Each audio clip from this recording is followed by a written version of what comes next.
Hello students and welcome back to your own channel Singh creations education.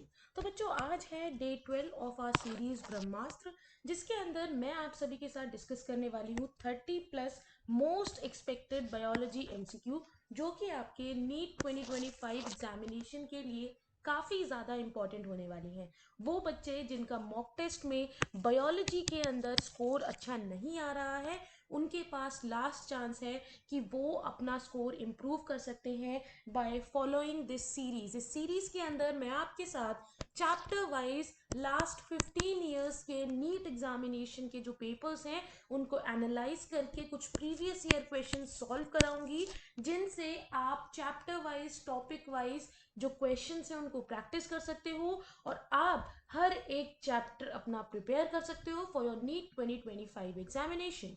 अगर आप channel पर पहली बार आए हो तो please do subscribe the channel. Video को लास्ट तक जरूर देखना, टोटल 30+ क्वेश्चंस होने वाले हैं। अगर आप चाहते हो कि आपका नीट 2025 का स्कोर जो है वो इम्प्रूव हो तो please do not skip the video को शुरू करते हैं। आज का हमारा चैप्टर है रेस्पिरेशन इन प्लांट्स। इससे पहले जितने भी चैप्टर्स हैं क्लास 11 बायोलॉजी के, वो सभी हम कंप्लीट कर चुके हैं। ये सीरीज 30 डेज तक चलने वाली है। 30 डेज के लिए हम यहाँ पर इस सीरीज को चलाएंगे और सभी चैप्टर्स को कंप्लीट करेंगे। ओके, तो आप चैनल को सब्सक्राइब करके रखिए फॉर फ्यूचर वीडियोस, ताकि आप लोगों से कोई भी वीडियो मिस ना हो। आज का चैप्टर है respiration in plants. First question is which of the following is the first step of glycolysis. बच्चे सोचते हैं इजी क्वेश्चन नहीं आएंगे, सभी डिफिकल्ट कंसेप्ट को पढ़ा जाता है, लेकिन जो इजीएस्ट क्वेश्चंस होते हैं ना एग्जामिनेशन में, वो आपको फंसा देते हैं क्योंकि आपने उन पे उतना ध्यान नहीं दिया होता। और ध्यान शायद आपने यहाँ पर टाइमर पे भी नहीं दिया है, जो कि खत्म हो चुका है।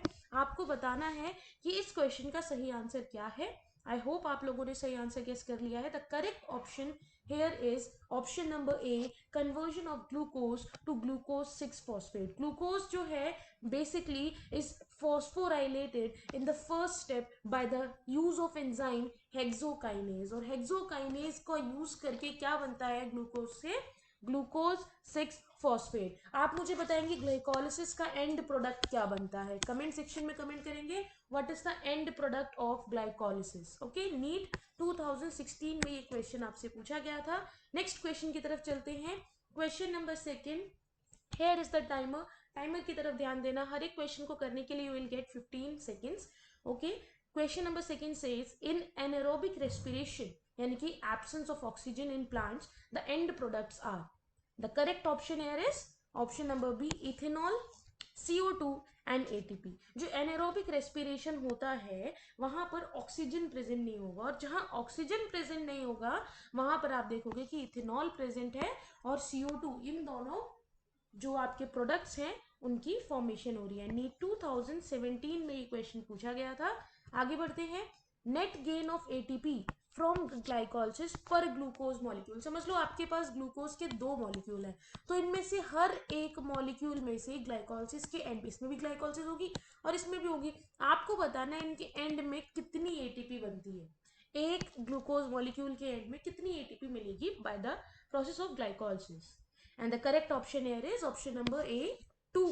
ठीक है, ऑल्दो 4 ATP बनती है, लेकिन 4 ATP में से 2 तो ऑलरेडी यूज हो जाती है। तो एंड में जो आपके पास, समझ लो आपको आपने 4 रुपए का प्रॉफिट किया, किसी भी चीज को आपने सेल करके, लेकिन उसमें से 2 रुपए का तो आपका प्रोडक्ट आपको पड़ा था, राइट? तो वो 2 तो आपके खर्च हो गए ना, तो आपको क्या प्रॉफिट हुआ? 2 रुपए का। वैसे यहाँ पर नेट गेन कितना हुआ? 2 ATP का। नीट 2020 में ये क्वेश्चन आपसे पूछा गया था। आगे बढ़ते हैं।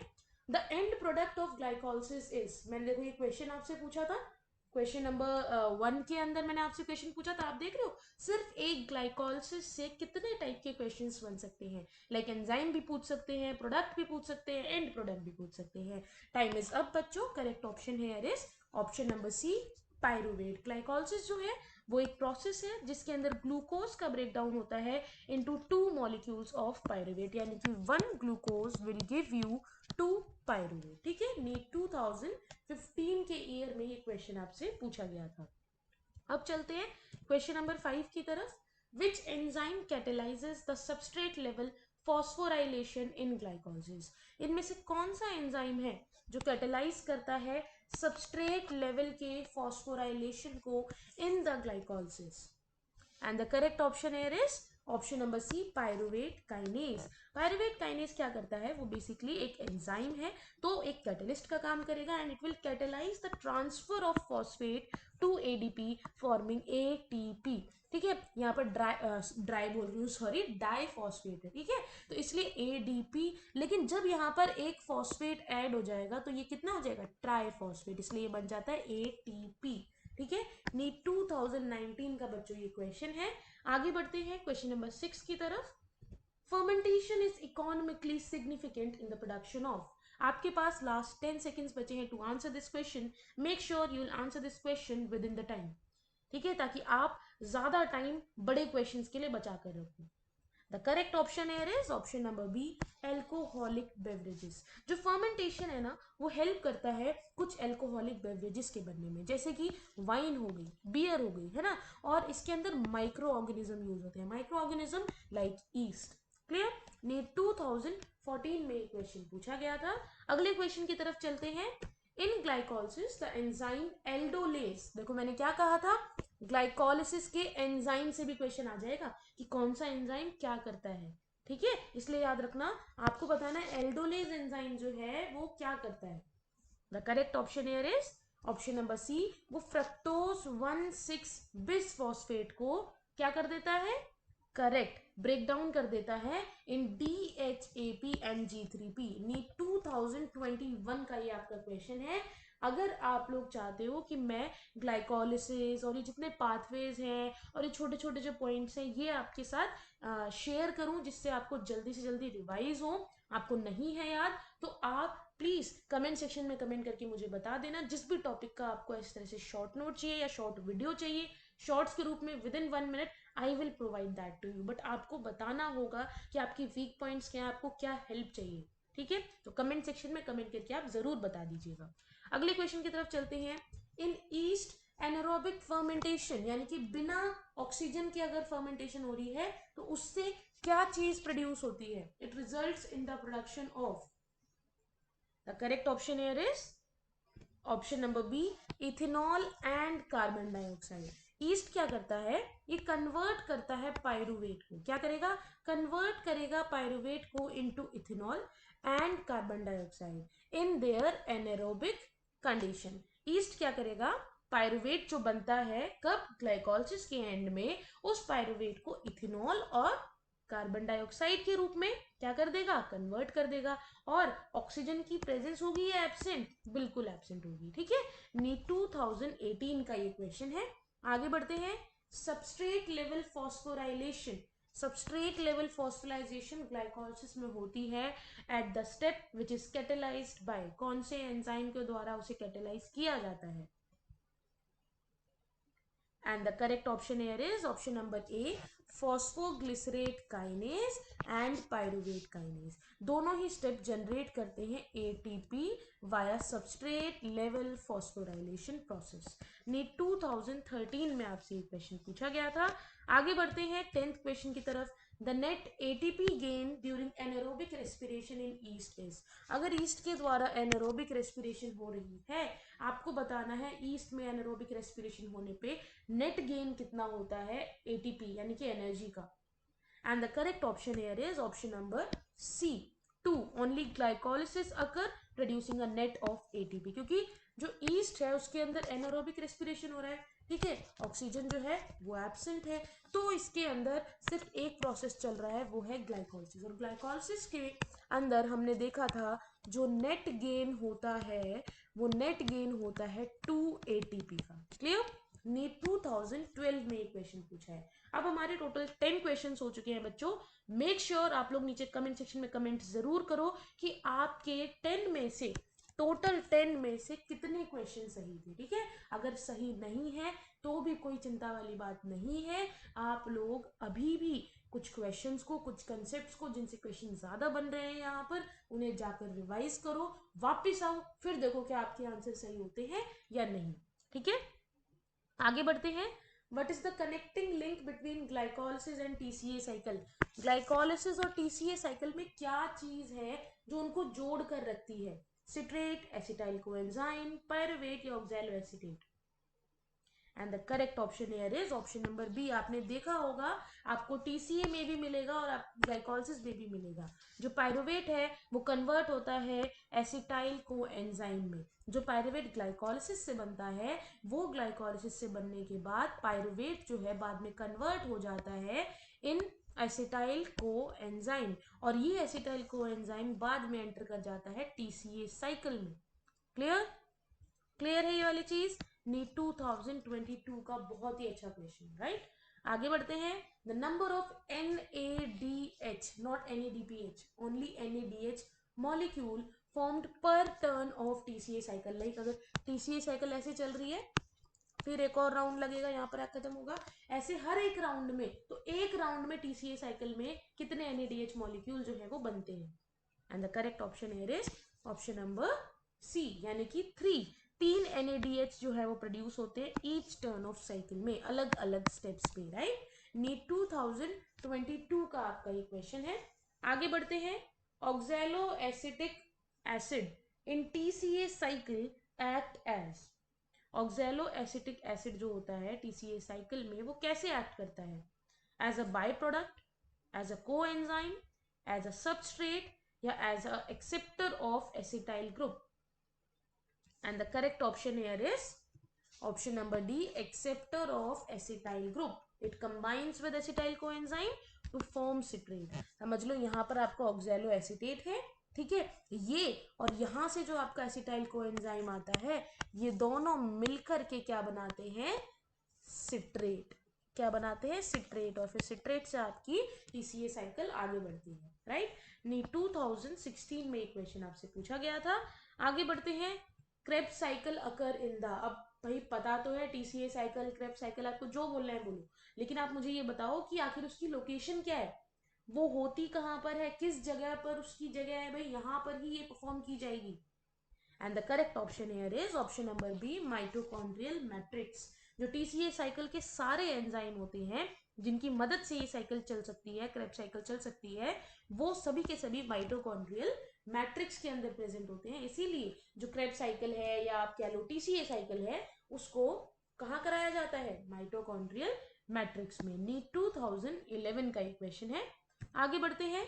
The only enzyme of the Krebs cycle located in the inner mitochondrial membrane, सारे के सारे मैट्रिक्स में थे, लेकिन एक ऐसा एंजाइम है क्रेब्स साइकिल का जो इनर माइटोकॉन्ड्रियल मेम्ब्रेन में, आपको बताना है वो कौन सा एंजाइम है। And the correct option here is option number B, succinate dehydrogenase. ये एंजाइम आपको ईटीसी, इलेक्ट्रॉन ट्रांसपोर्ट चेन का भी पार्ट देखने को मिलता है, इसीलिए ये प्रेजेंट होगा इनर माइटोकॉन्ड्रियल मेम्ब्रेन में, और बाकी सभी एंजाइम आपको मैट्रिक्स, माइटोकॉन्ड्रियल मैट्रिक्स पे देखने को मिल जाएंगे। नी 2017 का ये क्वेश्चन है। टोटल 15 क्वेश्चंस कर चुके हैं, 15 ही और है, तो बने रहो। इस टाइम पे अगर हिम्मत हार जाओगे तो नीट कैसे दोगे, है ना? नीट कैसे दोगे अगर इस टाइम पर चीजें छोड़ने लगोगे? तो मेक श्योर कि आप लोग इन क्वेश्चंस को पूरा जरूर करना। अगले क्वेश्चन की तरफ चलते हैं। Which step in the TCA cycle directly results in the formation of GTP और एटीपी? टीसीए साइकिल का कौन सा स्टेप है जिसकी वजह से डायरेक्टली जीटीपी बनता है या एटीपी बनता है? And the correct option here is option number C, succinyl coenzyme से सक्सिनेट बनना। ठीक है, तो सक्सिनाइल कोएंजाइम से सक्सिनेट जब बनता है, इस स्टेप में प्रोड्यूस होता है GTP via substrate level phosphorylation. बताया था अभी पीछे ये सेम चीज आपको, तो वही सेम चीज अलग तरह से लैंग्वेज थोड़ी ट्विस्ट करके यहाँ पूछ ली गई है। तो यही होता है बच्चों, सिलेबस चेंज नहीं होता, कॉन्सेप्ट चेंज नहीं होते, बुक चेंज नहीं होती, छोटे मोटे चेंज होते हैं, बुक चेंज नहीं होती, लेकिन जो क्वेश्चंस हैं वो आपसे इसी तरह ट्रिकी तरह से या थोड़ा सा उनकी लैंग्वेज को मोल्ड करके आपसे पूछ लिया जाता है। नीट 2015 का ये क्वेश्चन है। आगे बढ़ते हैं 17th क्वेश्चन पे। The site of oxidative phosphorylation is, the site of oxidative phosphorylation is, and the correct option here is, location बताओ बच्चों। Correct option is option number D, inner mitochondrial matrix, sorry membrane, right? जो electron transport chain है उसके सारे enzyme आपको inner membrane में मिलेंगे, और टीसीए के सारे एंजाइम कहाँ मिलेंगे ये आप कमेंट करके बताओगे। अभी प्रीवियस टू प्रीवियस क्वेश्चन में मैंने आप लोगों को बताया था, अब ये आप बताओगे, राइट? नीट 2023 का ये क्वेश्चन है। आपसे मेरा क्वेश्चन है, टीसीए के सारे एंजाइम्स कहाँ मिलते हैं, लोकेशन क्या है उनकी। अगर आपने अच्छे से ये चीज देखी होगी तो आप बता सकते हो, राइट। आगे बढ़े, चलो। द केमी ऑस्मोटिक हाइपोथेसिस एक्सप्लेन, जो केमी ऑस्मोटिक हाइपोथेसिस है वो क्या एक्सप्लेन करती है, बताओ। एक सेकेंड बच्चों। It explain, option number C, ATP synthesis via proton gradient. जो प्रोटॉन ग्रेडियंट है वो ड्राइव करता है एटीपी सिंथेसिस को इन द माइटोकॉन्ड्रिया। नीट 2021 में आपसे ये क्वेश्चन पूछा गया था। Question number 19, final electron acceptor in etc is. Finally electron transport chain में जो एक्सेप्ट करेगा इलेक्ट्रॉन को वो कौन होता है, and the time is up. Correct option here is option number D, oxygen. जो ऑक्सीजन है, एक सेकेंड बच्चों, ऑक्सीजन जो है वो एक्सेप्ट करता है इलेक्ट्रॉन्स को फ्रॉम वाटर। नीट 2019 में ये क्वेश्चन पूछा गया था। आगे बढ़ते हैं 20 क्वेश्चन की तरफ, and the question is here. 15 seconds हैं आपके पास, मेक श्योर कि आप लोग सही से इस आंसर को दें। Last 5 seconds, and the correct option here is option number B, 38, right. Prokaryotes के अंदर कोई भी माइटोकॉन्ड्रियल ट्रांसपोर्ट लॉस जो होता है वो नहीं होता है, यानी कि माइटोकॉन्ड्रिया की वजह से कोई भी एटीपी जो है वो यहाँ पर नहीं जाता, क्योंकि उनमें माइटोकॉन्ड्रिया नहीं है, इसीलिए टोटल एटीपी 38 होते हैं एक ग्लूकोज के ऑक्सीडेशन पे। नीट 2014 का ये क्वेश्चन है। आगे बढ़ते हैं। Total FADH2 molecules which are formed in one glucose molecule oxidation। अगर एक ग्लूकोज का मॉलिक्यूल है और उसके अंदर ऑक्सीडेशन हो रहा है, आपको बताना है कि टोटल कितने FADH2 बनकर देंगे। यहां पर टाइम अप हो चुका है। करेक्ट ऑप्शन है ऑप्शन नंबर ए, 2, 1 पर क्रेब्स साइकिल टर्न। और जो ग्लूकोज होता है उसके अंदर 2 एसिटाइल कोएंजाइम आपको बन जाएंगे, इसीलिए 2 बार आपकी साइकिल चलेगी और 2 बार टीसी साइकिल की वजह से 1 पर साइकिल आपको मिलेगा, इस वजह से 2 FADH2 बन जाते हैं। नीट 2015 का ये क्वेश्चन है। आगे बढ़ते हैं। NADH which is formed in glycolysis in eukaryotes. ये याद रखना कि यूकैरियोट्स की बात की जा रही है या प्रोकैरियोट की। तो कितने ओटीपी अप्रोक्सीमेटली बनते हैं, and the correct option here is option number D, 5, mitochondrial shuttle. अब देखो यहाँ यूकैरियोट्स की बात है तो माइटोकॉन्ड्रिया की वजह से हर एक NADH आपको प्रोवाइड करता है अप्रोक्स 2.5 एटीपी। तो कोई भी आपसे कहे कि 3 ATPs, no, that is not correct. Total 2.5 ATPs. Clear. NEET 2020 का ये क्वेश्चन है। आगे बढ़ते हैं। Which protein complex allows protons to flow back and form ATP. कौन सा प्रोटीन कॉम्प्लेक्स है जो अलाउ करता है प्रोटॉन्स को to flow back and form ATP, and the correct option here is option number C, ATP synthase. ATP synthase जो होता है वो यूज करता है प्रोटॉन को for force to form ATP. NEET 2023 का ये क्वेश्चन है, राइट। आगे बढ़े, आगे बढ़ते हैं बच्चों। Energy released during respiration is stored in. जो एनर्जी रिलीज होती है रेस्पिरेशन के दौरान वो एनर्जी कहां स्टोर होती है, and the correct option here is option number B, ATP molecules के अंदर। हमें सबको पता है what is energy. ATP is the energy which is being consumed, जिसकी वजह से हम अपनी डे टू डे लाइफ की एक्टिविटीज कर पाते हैं, ठीक है। तो यूनिवर्सल एनर्जी करेंसी, जो आप जितना भी काम कर रहे हो उसमें आपकी एनर्जी खर्च होती है, और वो एनर्जी जो खर्च होती है वो करेंसी है आपकी एटीपी। नीट 2012 में ये क्वेश्चन पूछा गया था बच्चों। आगे बढ़ते हैं। आरक्यू यानी कि respiratory question for carbohydrate is. Carbohydrates के लिए रेस्पिरेटरी क्वेश्चन क्या है,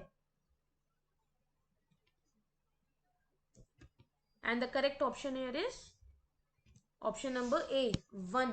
जो कार्बन डाइऑक्साइड है ये प्रोड्यूस होती है equals O2 consumed in carbohydrate respiration, यानी कि जितना ऑक्सीजन खर्च होगा उतना ही CO2 बन जाएगा। तो बात तो इक्वल हो गई ना, और इक्वल हो गई तो रेस्पिरेटरी क्वेश्चन 1 हो जाएगा। नीट 2000 11 में ये क्वेश्चन पूछा गया था। आगे बढ़ते हैं। An respiratory question less than 1 indicate respiration of. अगर लेस देन 1 है तो उसका मतलब वो क्या दर्शा रहा है, किसमें रेस्पिरेशन हुआ है। And the correct option here is option number C, fat का रेस्पिरेशन। फैट के अंदर ज्यादा ऑक्सीजन की जरूरत पड़ती है, इसीलिए रेस्पिरेशन वाला जो क्वेश्चन है, रेस्पिरेटरी क्वेश्चन, वो आपका लेस देन 1 है। नीट 2021 में ये क्वेश्चन पूछा गया है बच्चों। आगे बढ़ते हैं। The TCA cycle is consider amphibolic. Amphibolic कहते हैं टीसीए साइकिल को, क्यों? It forms only ATP, it only oxidize glucose, it functions in both anabolism and catabolism, yeah, it occurs in chloroplast. The time is up. Correct option is option number C, it function in both anabolism and catabolism, breakdown में भी और create करने में भी। intermediates जो होते हैं TCA cycle के, वो बनाने में यानी कि बायोसिंथेटिक सिंथेसिस में भी काम आते हैं और ब्रेकडाउन पाथवेज में भी काम आते हैं। क्लियर? क्लियर है। नीट 2016 में क्वेश्चन पूछा गया था। आगे बढ़ते हैं। Which respiratory substrate yields highest respiratory quotient. कौन सा रेस्पिरेटरी सबस्ट्रेट है जो कि सबसे ज्यादा रेस्पिरेटरी क्वेश्चन देता है? And the correct option here is option number D, organic acid. Organic acid respiratory question 1 से भी ज्यादा देते हैं। क्लियर है ना? और आपका जो फैट्स था वो 1 से कम देते हैं। ठीक है। नीट 2013 का ये क्वेश्चन है। आगे बढ़ते हैं। Pyruvate is converted into ethanol and CO2 इन, अभी अभी बताया था, इथेनॉल भी बनता है, कार्बन डाइऑक्साइड भी बनता है। जल्दी से बताओ। Correct option is, time is up, option number B, alcoholic fermentation, जहां पर एनारोबिक रेस्पिरेशन होता है। ठीक है, बियर बनती है, वाइन बनती है, वहां पर पायरुवेट कन्वर्ट हो जाता है इथेनॉल और CO2 के अंदर। ईस्ट में पायरुवेट कन्वर्ट होगा into ethanol and CO2 anaerobically, यही बोला है ना मैंने भी, एनारोबिक रेस्पिरेशन होता है। नीट 2019 में एक क्वेश्चन पूछा गया था बच्चों। आगे बढ़ते हैं। A major product of aerobic respiration in plant is, अगर एरोबिक रेस्पिरेशन हो रहा है प्लांट में तो उनका मेजर प्रोडक्ट, मोटा मोटा जो बन के आएगा वो क्या होगा, सबसे important and major. And the correct option here is option number D, ATP, energy, the energy currency, है ना? क्योंकि मेन एम ही रेस्पिरेशन का होता है कि भाई मैं एटीपी या एनर्जी बना लूं, एनर्जी बन जाए और काम खत्म हो, ताकि जितने भी प्रोसेस हैं उस प्लांट के वो उसे परफॉर्म कर पाए। नीट 2010 का ये क्वेश्चन है। तो बच्चों आई होप आप लोगों को ये क्वेश्चंस पसंद आए होंगे। अब मिलेंगे कल यानी कि सेम टाइमिंग पे नेक्स्ट चैप्टर के साथ। आपको वीडियो पसंद आई है तो लाइक और शेयर सबसे ज्यादा करना। चैनल पर अगर न्यू हो और अब तक सब्सक्राइब नहीं किया तो क्या कर रहे हो बच्चों, जल्द से जल्द सब्सक्राइब कर लीजिए, because it really motivates me to create such helpful and insightful videos for all of you. Make sure कि आप सारे वीडियोस जरूर देखें। Thank you so much, all the best for your preparation. मिलते हैं कल।